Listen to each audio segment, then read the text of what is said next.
एक देश है जहां मौत की सजा पाए व्यक्ति को पीठ या सिर पर गोली मार दी जाती है। यमन नाम है उस देश का। यहां भारत की एक नर्स को सजाए मौत का फरमान सुनाया गया है। सजा को मंजूरी दी है यमन के राष्ट्रपति रशद मोहम्मद अल अलीमी ने। भारत के विदेश मंत्रालय ने उस सजा याफ्ता नर्स की मदद के लिए क्या आश्वासन दिया है? भारत के रहने वाली एक नर्स यमन में जाकर के काम कर रही थी, उसको यमन की सरकार ने जो है फांसी की सज़ा सुना दिया है। तो क्या है पूरा वाकया आज इस वीडियो में देखने वाले हैं। तो आप लोग भी इस वीडियो को ज़्यादा से ज़्यादा जो है क्या नाम है शेयर करें, और ताकि आप लोग के एक शेयर से भारत सरकार तक ये वीडियो पहुंचे, ताकि जो है भारत की रहने वाली लड़की की जान बच सके। तो आप लोग इस वीडियो को शुरू से लास्ट तक जरूर देखें। अस्सलाम वालेकुम व रहमतुल्लाहि व बरकातहू। क्या हाल चाल है? उम्मीद करता हूँ खैरियत से होंगे। आप सभी लोगों का एक और न्यू वीडियो में खुशामदीद। चैनल पर पहली बार आए तो प्लीज़ चैनल को सब्सक्राइब करके बेल आइकन प्रेस कर ले, ताकि आने वाली हर वीडियो का नोटिफिकेशन आप लोग के मोबाइल पर पहुंचता रहे। चलते हैं वीडियो को शुरू करते हैं। का मामला क्या है? यमन में भारत से गई एक नर्स को मौत की सजा सुनाई क्यों गई? एक एक कर मामले की तह खोलते हैं। ये कहानी शुरू होती है केरल से। यहाँ के पलक्कड़ जिले में कोलनगोड नाम का एक इलाका पड़ता है। यहाँ पर रहती थी निमिषा प्रिया। साल 2008 में अपने परिवार को सपोर्ट करने की नीयत से निमिषा यमन चली गई। बीबीसी की एक रिपोर्ट के मुताबिक साल 2011 में निमिषा वापस भारत आई। यहाँ उन्होंने टॉमी थॉमस नाम के एक शख्स से शादी की। साल 2012 में पूरा परिवार फिर से यमन चला गया। इस दौरान निमिषा ने बेटी को भी जन्म दिया।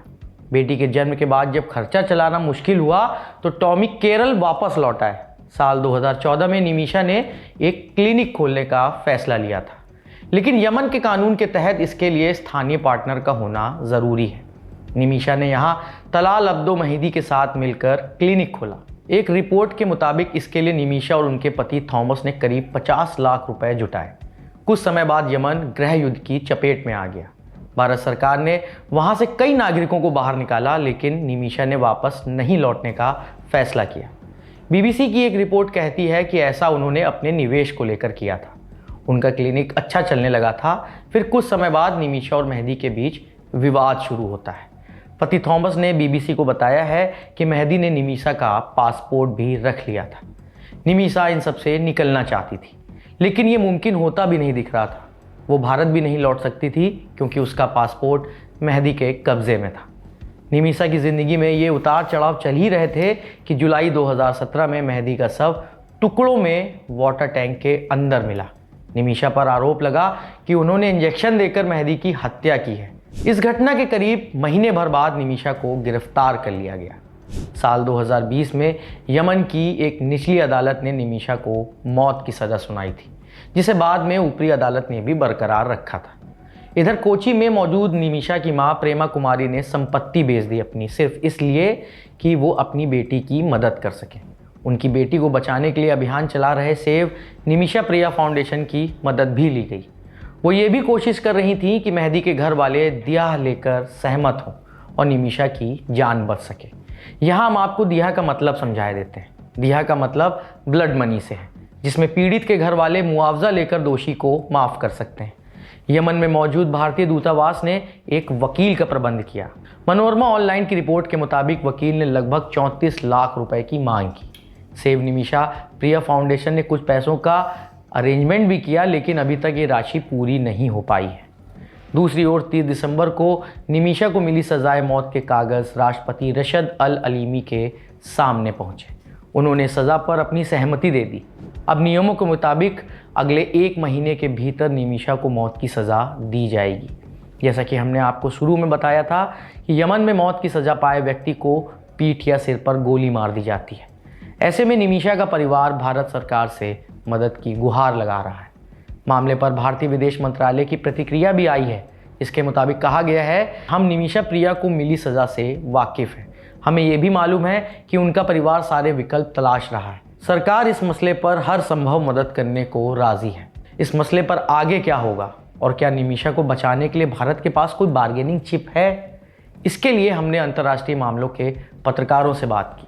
सुनिए उन्होंने क्या बताया। तो इस वक्त सल्यूशन जो कहा जा रहा है कि ब्लड मनी का जो एंगल है, अगर ब्लड मनी के जरिए अगर सेटलमेंट हो जाए तो ब्लड मनी कितना अमाउंट होगा, और उसमें ये लॉयर जो है वो किसके लिए काम कर रहे हैं, क्या वो येमेनी गवर्नमेंट के लिए काम कर रहे हैं या फिर हूथीज के तरफ से काम कर रहे हैं, ये सब कहना बहुत ही मतलब मैं समझता हूँ कि अर्ली स्टेज पर है, क्योंकि इस वक्त निगोसिएशंस चल रहे हैं दोनों फैमिलीज के बीच।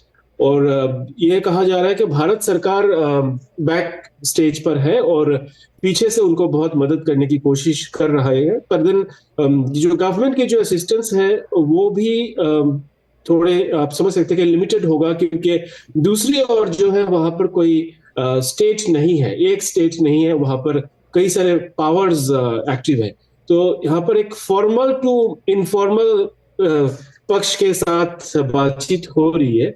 तो ये जरा कॉम्प्लिकेटेड केस है और मुझे लगता है कि समय बहुत कम है इस केस में, क्योंकि डेथ सेंटेंस को अप्रूव कर दिया गया है और निगोसिएशंस चल रही है। तो मुझे लगता है कि इतना ही हो सकता है कि हम लोग विश करें कि let's hope for the best. पर एक बहुत ही सेंसिटिव और बहुत ही यूनिक किस्म का केस है, ऐसे केसेस बहुत कम आते हैं कि एक ऐसा केस जहां पर डेथ सेंटेंस दिया गया है, वहां पर एक किस्म का स्टेट का ही मेल्ट डाउन हो चुका है और उसी देश के ऊपर इंटरनेशनल बॉम्बिंग्स भी चल रहे हैं। तो अभी आप इस तरह से देखिए, इस पूरे जो थिएटर ऑफ द ड्रामा जो है वहां पर आज भी बॉम्बिंग्स हुए हैं। यूएस और यूके के फाइटर जेट्स ने वहां पे बॉम्बिंग किए हैं और थोड़े दिन पहले इसराइल के फाइटर जेट्स ने वहां पर बॉम्बिंग किए, और जो डब्ल्यूएचओ के जो हेड है डॉक्टर टेड्रोस, वो बाल बाल बचकर वहां से निकले, एयरपोर्ट से निकले। तो आप समझ सकते हैं कितना कॉम्प्लिकेटेड सीन है, और ऐसे एक सिनेरियो में एक महिला का इस तरह से फंसे रहना कितना ही यूनिक हो सकता है और कितना ड्रामेटिक है, आप अंदाजा लगा सकते हैं इसके बारे में। इस खबर पर आपकी क्या राय है, आप हमें कमेंट बॉक्स में साझा कर सकते हैं।